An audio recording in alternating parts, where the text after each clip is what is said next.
Myrita, if I may, I know that you've been on our endorsement committee almost since the beginning. I think it might be fun for you to kind of share a little bit about how we endorse and maybe some of your favorite stories from around that table. Sure. Thanks, Shiloh. The endorsement committee is comprised of about 15 or 16 women across the state. We really started from scratch, looking at best practices, that's what I love about this organization, always based in research and best practices.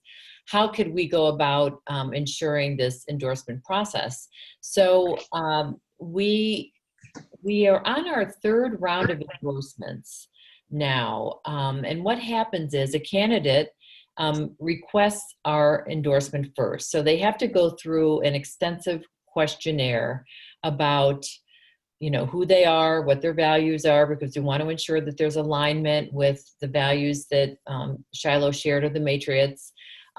What office are they running for?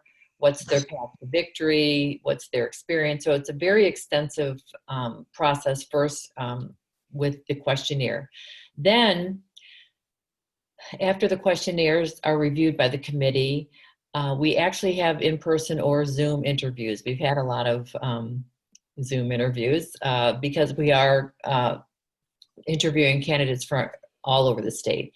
And we go through a template of questions to better understand the candidate and what they are aspiring to do and what support they need, and how can we help them do that. So then after the questionnaire, the in-person interview, again, we review as a committee whether or not we are thumbs up or not on the endorsed candidate.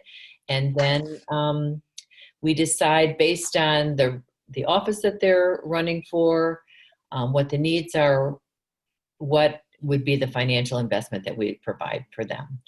So it's been quite a process. And we have about, I think, a 59% success rate of those candidates that we have endorsed. They've won their races. This includes, in some cases, contested primaries and then the general election. We currently have 15 candidates that we've endorsed for the primaries that have been delayed. So, we are hoping that we will see success there, and then we will also review endorsements for the general election in the fall.